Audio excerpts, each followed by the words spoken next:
4. We are moving to the next topic, and this topic we cover just 5 questions. The topic is differentiation. You know, the other time we have considered integral calculus, where we consider different forms of integration, where we consider the definite integral and the indefinite integral. So this time around, we want to consider the reverse of this integral calculus, which is differential calculus. Under differentiation, there are many different functions, and the method to be applied to solve a particular question actually depends on the nature of the function to be considered. What I mean is this: there are different methods of solution. We have the product rule, we have the quotient rule, we have the chain rule, we have implicit differentiation, and so many other forms. But the first 5 questions should be able to at least introduce us to some of these methods. But for this first question we are going to consider, it can be considered in 2 different dimensions. We can use one conventional method, which is not stated as one of the methods I've earlier mentioned, and we can equally use chain rule. So you are given y equal to 1 plus x all square, and you are required to find the y dx.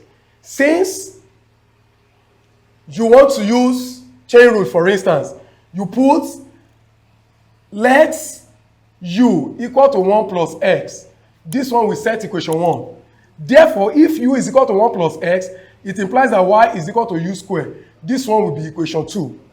From equation 1, du dx is equal to 1.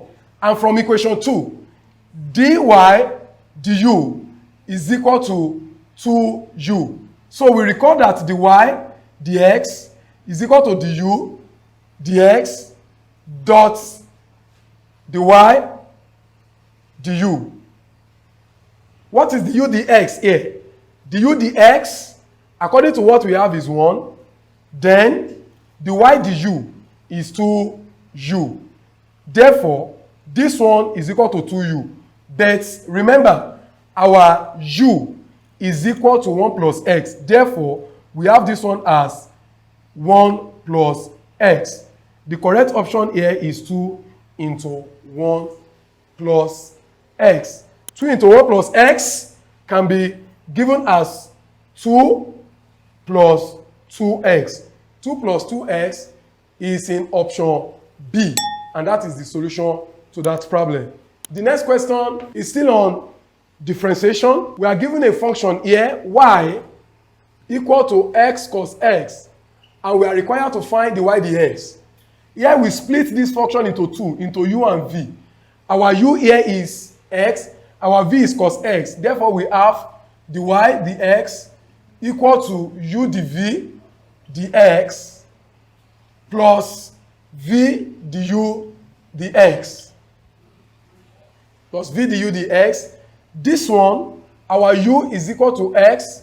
Therefore, our du dx is equal to 1. Our v is cos x.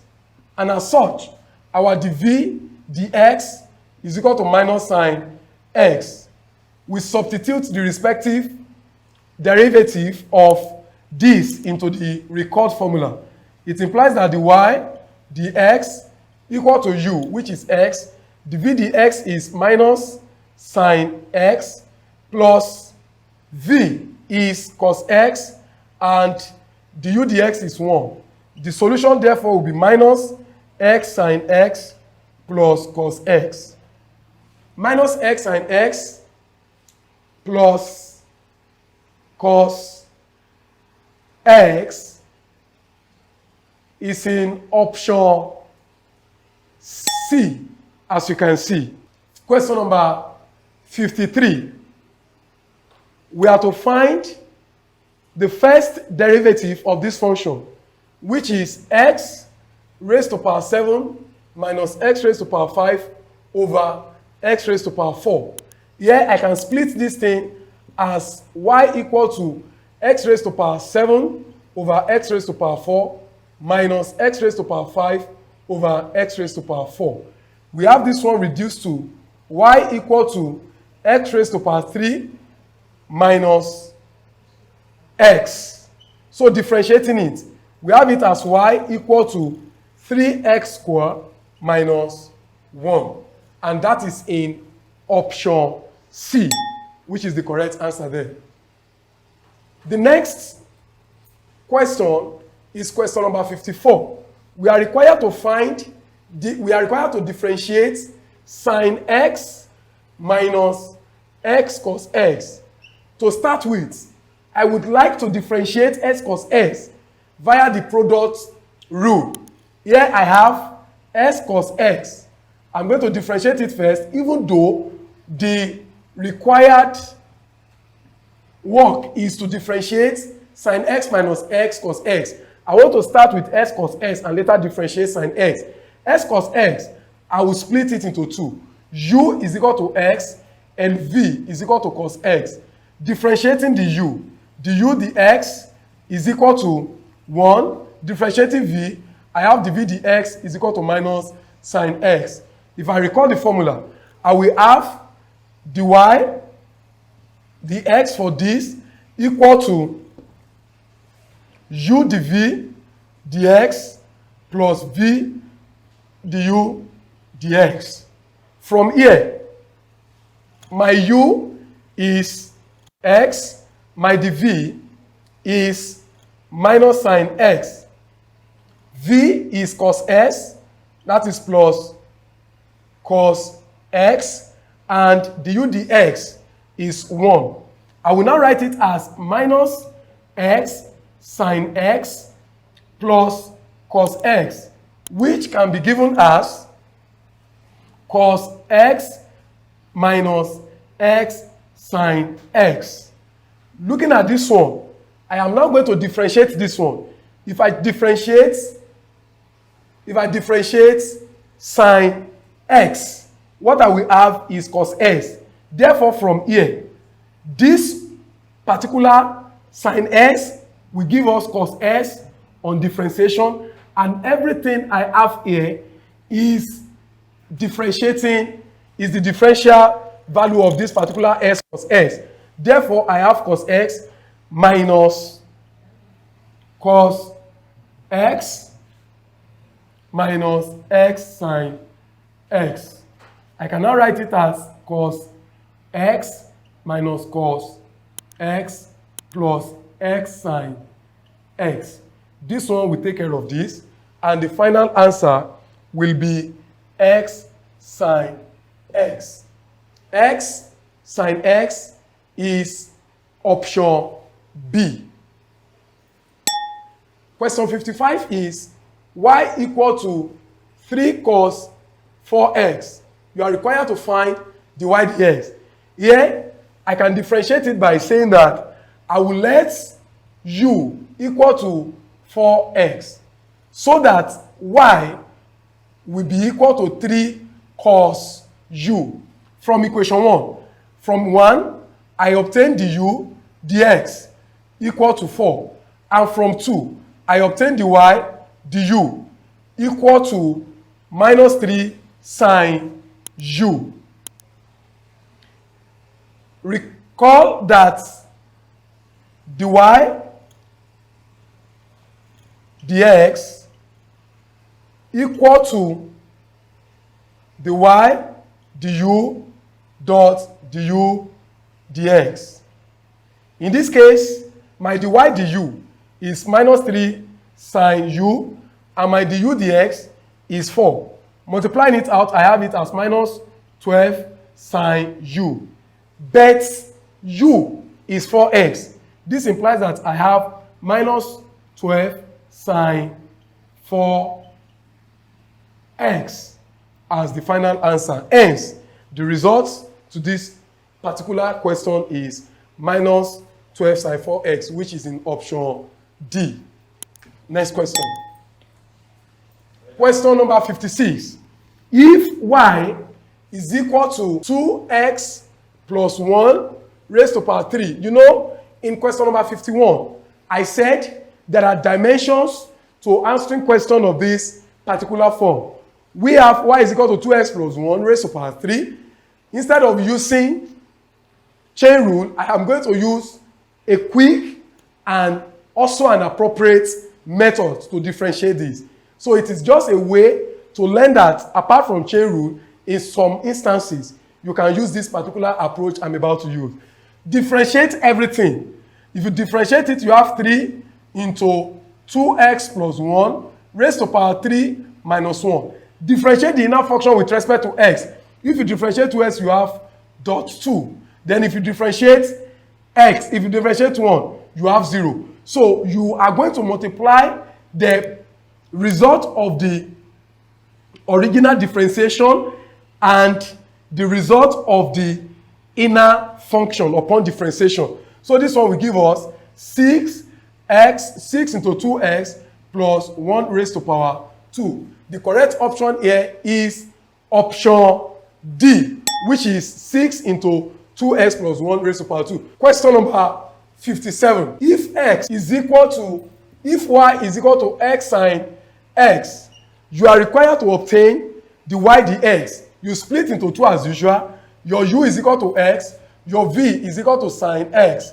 Here, the u dx is equal to 1. The v dx is equal to cos x. Then, you recall that the y dx is equal to u dv plus v du. Our u here is x. Our dv is cos x plus what is v? V is sine x and du is 1. The final answer is going to be x cos x plus sine x. X cos x plus sine x, which can also be written as sine x plus s cos x. The correct option there is option B. Question number 58. What is the derivative of this function? We have 2x plus 1 into 3x plus 1. We can multiply out to obtain 6x squared plus 2x plus 3x plus 1. Here we have 6x squared plus 5x plus 1. Upon differentiation, if you differentiate this thing, you will have 12x plus 5. 12x plus 5 is the correct option, and that's option D. Question number 59. You are required to find the derivative of sine theta over cos theta. Sine theta over cos theta, you are going to use quotient rule in this question. And your u is sine theta, this one is v and is cos theta. U is equal to sine theta and v is equal to cos theta. Your du is equal to cos theta and your dv is equal to minus sine theta.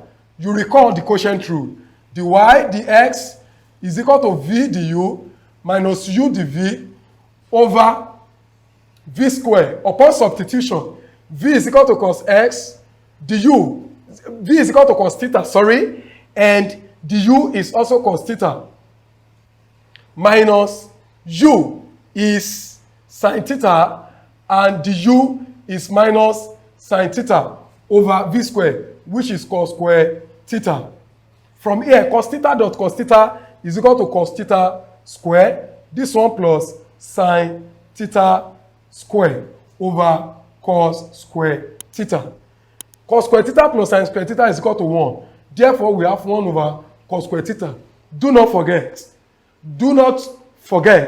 that 1 over cos is sec. Therefore, 1 over cos square theta is sec square theta. The correct option there is sec square theta, which is option A. But then, sec square theta might not be in the option. In case it is not there, there is an identity. The identity that gives the same result as that of sec square theta is 1 plus tan square theta. The last but not the least, you are given x squared plus 1 over x and you are required to differentiate. You have x squared plus 1 over x.